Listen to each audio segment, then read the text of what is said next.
Welcome back and welcome to our Alumni Success Story panel with our 5 great scale-ups and startups who have been expanded globally successfully, of course. For the ones who have not been with us in our previous session, my name is Victoria and I'm the Sector Manager for Startups and Innovation at the Außenwirtschaft Center New York. And together with Lisa, Program Manager of the Global Incubator Network Austria, and our panelists will give you valuable insights today and how to expand to new markets. Therefore, I would like to welcome to my right Sergio from Artivive. Thank you very much. Valerie, CEO and co-founder of Vello Bike. Hi, glad to be here. Patrick, CEO of Leftshift. Yeah, hello from my side. And then here with us via Zoom today, Susan, Managing Director for the Americas of kompany, and Julia, co-founder of Music Traveler. Hello. Hello. To start, Valerie and Patrick, as both of you have participated in the Advantage Austria program Go Silicon Valley in the past, and you have expanded to the US market, I wanted to ask you, where are you standing right now? Where are you with your expansion and how did it go? So Valerie, maybe you want to start? Sure, maybe just briefly to present my company. We're Vello Bike, and we've developed the first self-charging folding e-bike, also one of the lightest e-bikes on the market. And we started in June 2017, and we've really started at the right time, I must say, because the market has been exploding everywhere, which has been super helpful also for our growth and launching the products in different markets. So we were part of the Silicon Valley expansion program 2019. It was actually end of 2019. And then we gained a lot of insights, networks, came back to Austria, and then Corona happened, so our plans changed a little bit, and we focused more on the EU markets. So at the moment, we're really focusing very strongly in Germany and France as the 2 main markets, but also expanding from there. And of course, we planted the seeds in the US, so we're ready anytime to scale also to that market. Perfect, thank you. And Patrick? Yeah, from our side, we were in the Scale Globally program, so more for the European market. So the point is, what we did, our core markets are, of course, Germany and Austria, because we are, from our side, from our AI operating system is more on the production side. So we're doing predictive maintenance, predictive quality, and so on. So it's a really important market.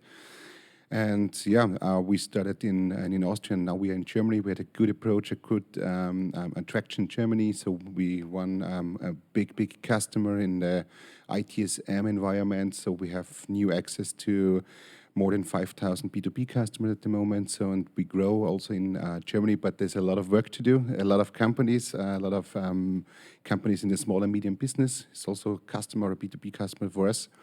Yeah, and the Scale Globally program was pretty cool because it's not only for how to scale and which countries and so on, it's more to challenge yourself.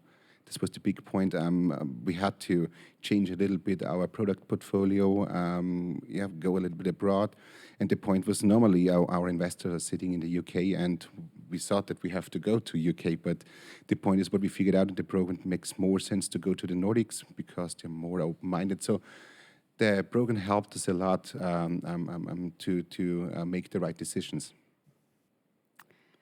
Okay, great to hear that your expansion plans went well so far and you're still on developing. So let's move on to our other 3 panelists. Sergio is here with me on stage from Artivive, and our 2 ladies joining us online, Susan from kompany and Julia from Music Traveler. So you 3, all the 3 of you, you participated not only in the Go Silicon Valley program by Advantage Austria, but also in the Go Asia programs by the Global Incubator Network Austria. And looking back, I would like to know what are the benefits to participate in such internationalization programs, and maybe you can also let us know one piece of advice you received during such a program. And I would like to start with Sergio. Thank you very much. Yes, we were in many programs from Jean, and we established. I think the first one was in 2018 with Go Seoul, and then afterwards Go Tokyo, as well as Go Hong Kong. A little bit about Artivive. We are in the art sector. We're combining digital and traditional art through augmented reality. We have around 140,000 artists worldwide in 120 countries, and we're working together with museums as well as universities, artists, galleries, everybody in the art scene. So when we were in Seoul, we spent, I think it was 2 weeks time, and first thing that we learned is how business is done there, how we should behave, how the discussions are going, and how to lower maybe our expectations, because most of the times in this part of the world, people are very enthusiastic, they're very interested, but then they don't follow up. I think what helped us the most also in the program was that we were affiliated also with the Advantage Austria office, which is in the embassy. And when we needed some contacts as well as meetings with different museums or companies, it was much easier to get them if somebody called from the embassy.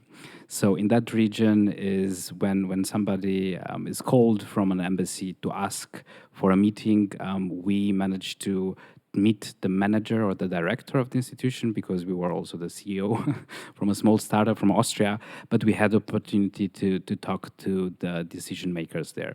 So I think this is a very valuable part of the program. Obviously, there were many things that we also learned, and also during the program, we were able to have some connections. Long story short, now we also have investors in our company from Seoul and from Tokyo. And they're also running our local businesses there. Great. So let's move on to Susan, and also greetings to New York. So what were the benefits for kompany participating in such internationalization programs? Well, thank you so much for inviting me to this panel today. I'm really excited to be here. And just a little bit about kompany. We're a global regulatory technology organization that's focused on anti-money laundering and KYC, know your customer and know your business. And I think it's important also to note that I'm the managing director for kompany's US subsidiaries, and that all of my views today are really coming from that perspective and not that of a founder. Having said that, one of the key benefits of participating in an acceleration program and working with Advantage Austria and also with organizations like Weave is getting guidance from experts who work with startups and scale-ups and who can help you navigate a successful expansion. And I think it's very easy to underestimate and to get bogged down by operational aspects of expansion, which can include legal structure, tax implications, HR, payroll, insurance, the list goes on, opening up bank accounts. But the good news is that these programs exist to help you navigate these operational aspects, as well as helping you to hone your business strategy. And in many cases, they can introduce you to potential clients. And actually, I have advice, and that is to take advantage of everything that these programs have to offer and make sure that you can dedicate your time and resources. And we've found this incredibly valuable at kompany. Thank you very much, Susan. Last but not least, Julia, representing Music Traveler today. Yeah, so I think Patrick and Susan pretty much covered everything that I had with the very similar experiences participating in program in Seoul. That said, for us, we are a marketplace for creative spaces and dealing with a lot of artistic, let's say, community-based people. So just the way we were positioned to build the company is really to go global from day one. So having programs like Jean, it was just a game changer, knowing that with such a startup, we don't have the resources or the time or staff members to really go into those meetings that the gym program has set up, and be able to really navigate the partnerships and logistics. I mean, this really was having us to grow a lot faster. So we ended up having a new Korean company formated, also received a new investment from Korea-based investors that said the pandemic wasn't really the best timing for that. So we were unfortunately not being able to really activate our expansion in Korea, but we have been successfully also launch a branch there and be able to receive investors. I think it's really important for startups to really understand that this program does exist, and this is really something that's going to make the company growth in a very different directions, and I highly recommend it as well. Thank you to all three. And of course, programs like the Go Silicon Valley or Go Asia take a lot of time, resources, and expanding to another market also takes a lot of research. That's why I wanted to ask Patrick and Sergio, what is your personal approach on internationalization and expansion, or even what was the best tactical move you made? Thank you very much. Then I will start from our perspective. We also thought and planned internationally. So with our platform and the tool that we developed, we wanted to reach out to all artists worldwide. This is also showing how we managed to build a community in 120 countries. I think this community that we managed to build is also the one that helps us grow locally, because we're working very closely with our artists, and through them we can also reach out to institutions, but also to people who are willing to work with us or for us. And I think from the first day, we put a lot of effort in offering a good service and communication to the community so that they feel very close to us. And whenever we need something, we're just reaching out and trying to find the best way. Also in our office in Vienna, we are 16 people from 10 countries, and I'm very proud of the diversity that we managed to bring to Vienna.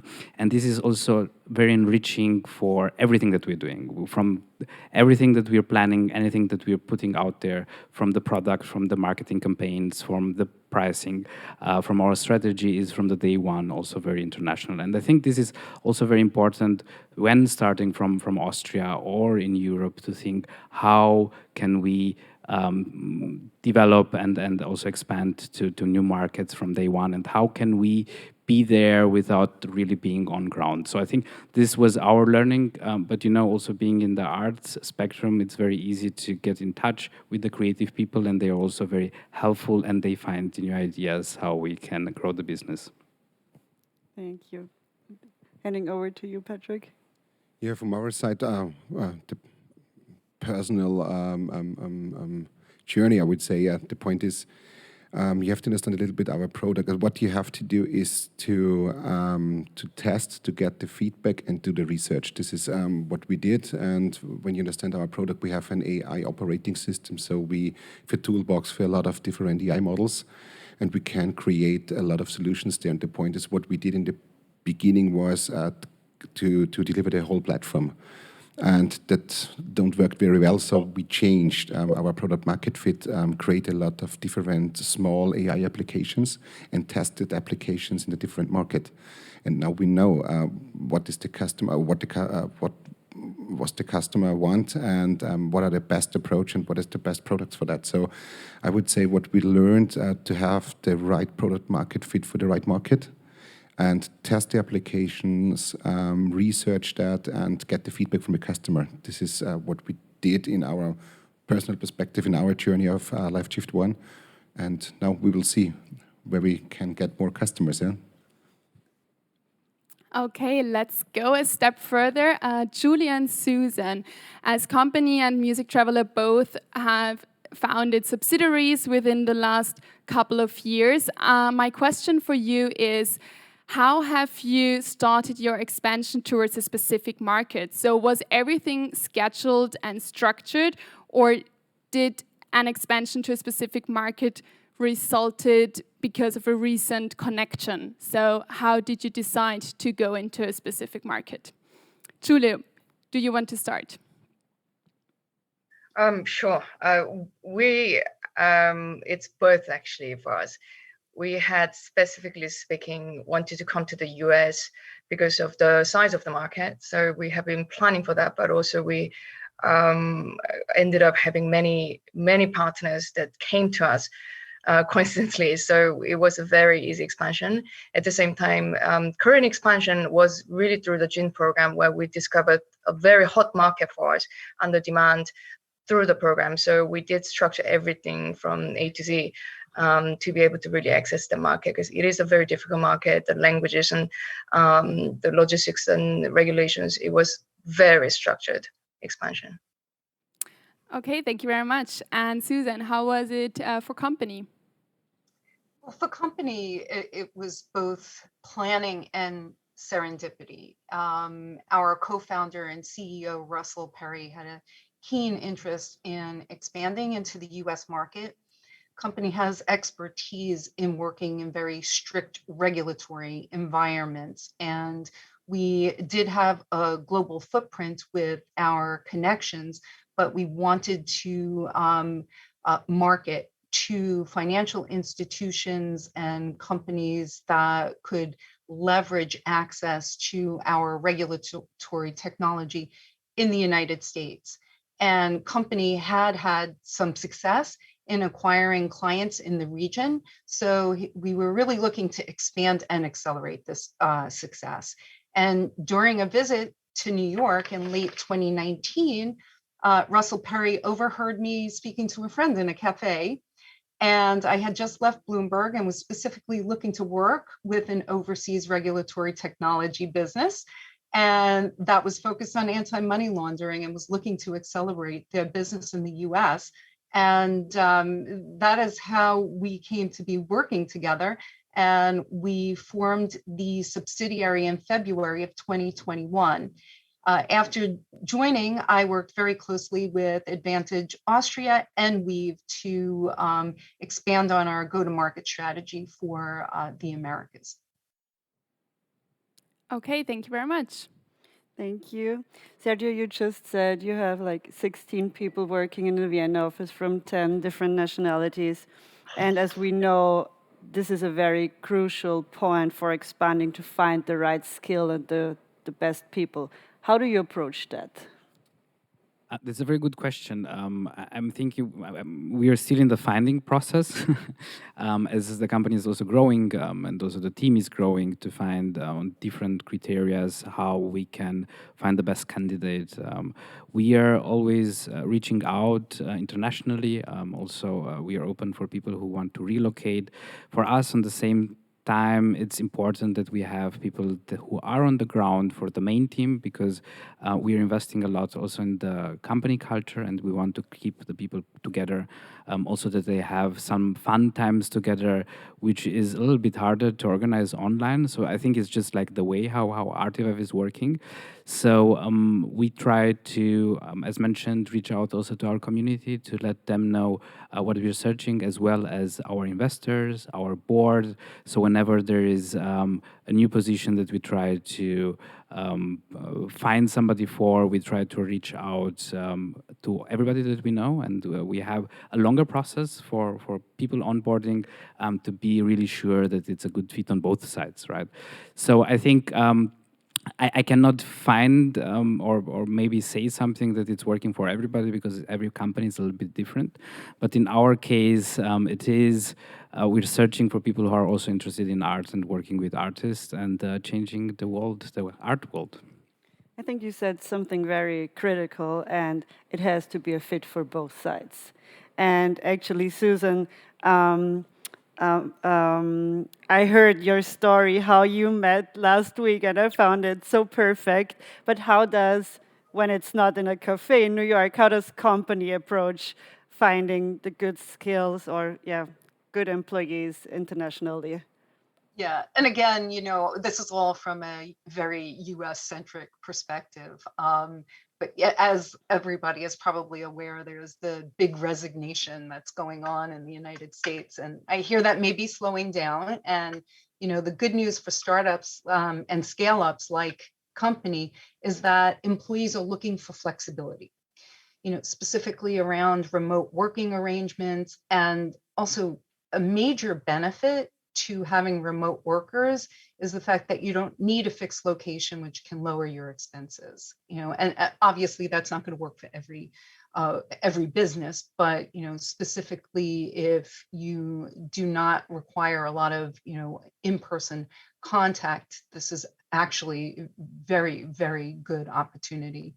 But that didn't entirely answer the question. I would say that really working with your network and participating in an accelerated program, leverage their network and the network of fellow participants. I think there's a lot of value in sharing information, and founders sharing information about the avenues that are successful for them to find good talent, because that is one of the very big challenges, I think.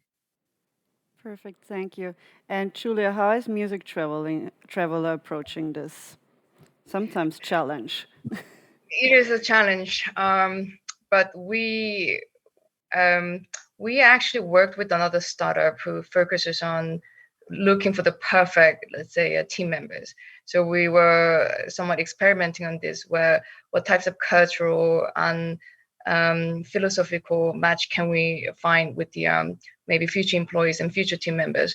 And for us, we had the opposite problems of we had found too many people that we wanted to work with, but then the company, we were just too early in the process, and we were not ready to get these staff members. So it was an interesting experience, but throughout the process, we really understood types of people that we want to work with, because in a way, any companies, of course, everyone comes from the expertise background, but sometimes the time goes by, everyone's vision can change. Also, what you want to do within the company could change, and people can go through the discovery. So in the end, I think it's important for people to really understand what they really love in terms of the passion. The personal passion has to really match with the company, or what company is going to be doing for the world. So that was our learning, but we really enjoyed working with this almost like a matchmaking, dating site, like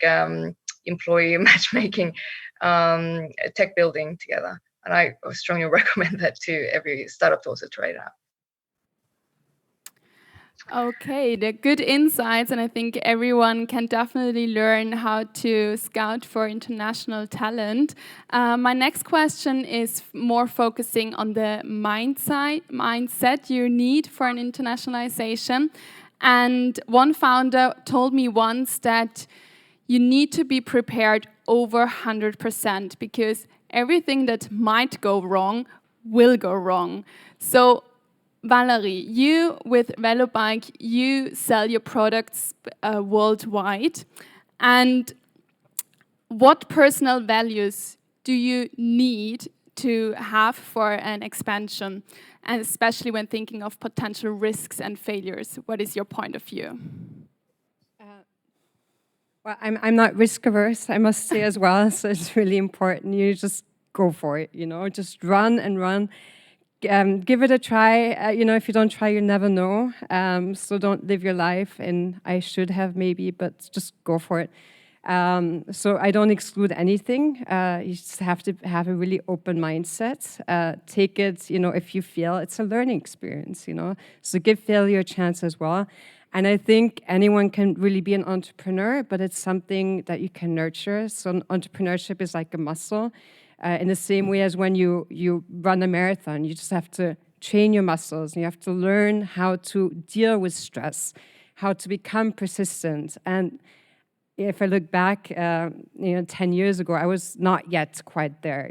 I don't think I could have where I stand now. 10 years ago, I would have not been able to sleep by taking that decision. But over the years, it comes gradually, Some stress, some more. And I was willing to run the marathon because I believe so strongly in the success. So that was really important. And you just keep on going. But I said, you're training it. And I'm there, and I'm willing to train more and make it even bigger, and just, fulfill your own dreams by doing that. Yes, I really like the comparison with the marathon. I definitely agree. Patrick, what do you think? What personal mindset do you need to have? Yeah, I think we coming from the software development, and what we're doing in the last 15 years before I started Leftshift One is the agile development. And we have the agile development or the agile mindset in the whole company, in the marketing and sales, whatever. And what means agile development or be agile means that you test your approaches. That means you have to test, you have a time frame. If it works, it's good. If it not works, yeah, you have to change something. So the point is, if you have this mindset or take this mindset from the software development and bring it to the other business areas, it's always challenging. It's if you accept that's normal, that everything is in flow and everything is changing, then you can reach the best product or reach the best service. The point is, the agile mindset in the whole company will come also in not only in startups, it will come in, I would say, in companies from the old economy. We see that. We have bring the agile mindset to McDonald's, something like that. So I think that's normal. This is always what we are doing in the startup area. Thank you very much for your insights. Thank you. And before wrapping up this very insightful session, I would like to ask all our panelists, what tips do you have for founders who want to scale and who want to expand? Julia, maybe starting with you. Sure. I would say go travel to, I mean, maybe not today, but go travel around and go do the market studies by yourself before deciding the market expansion. Really understand the market, because when you're thinking about it and actually doing it, these are two different things. And I think that's really the crucial part of expansion or planning on expansion. That's what I say. Susan, what advice do you have? To build on what Julia was saying, I suggest that, don't expect this to happen overnight. You need to make sure that you have not just the market fit and that you've looked at the market, but you also have to make sure that you have the time it takes to dedicate to be successful and to surround yourself with people that you can trust. That's really important. Yeah, I like that. Patrick, what's your most crucial advice you have for other founders?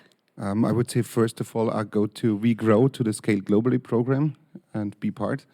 And the next point is, challenge yourself. So if you have a good product market fit in your own country, that's fine. But you have to challenge if the product market fit works also for other countries. Also, we have another approach in Austria, and nearby is Germany. But we had to change a little bit our business model and our product. So I think challenge yourself, take care, doing some research, and ask your customers. And then you will see what works.